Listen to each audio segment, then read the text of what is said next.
বিশ্বের অন্যতম জনপ্রিয় পর্যটন নগরী ইতালির ভেনিসে প্রতি বছর মধ্য জুলাইয়ের শনিবার মধ্যরাতে অনুষ্ঠিত হয় ফেস্তা দেল রেদেন্তোরে, যা মূলত একটি আতশবাজির উৎসব।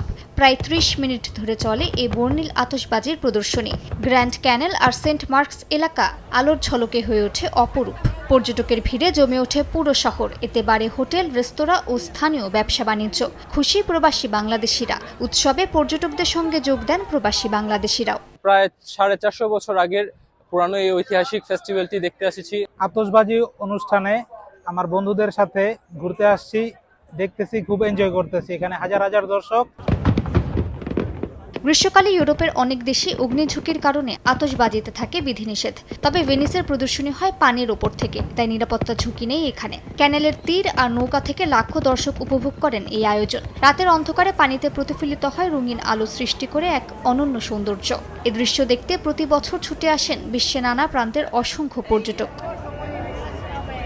1575 থেকে 1577 সালের প্লেগ মহামারীতে ভেনিসের 1/3 মানুষ প্রাণ হারান, যার সংখ্যায় ছিল প্রায় 50,000-এরও বেশি। সেই দুর্যোগ থেকে মুক্তির স্মরণে 1578 সালে শুরু হয় ফেস্তা দেল রেদেন্তোরে। প্রায় 450 বছরের ইতিহাস, ঐতিহ্য আর নিরাপদ আয়োজনে বিশ্বখ্যাত ভেনিসের এই উৎসব। মূলত ভেনিস থেকেই আতশবাজির উৎসব ছড়িয়ে পড়েছে সারা বিশ্ব জুড়ে।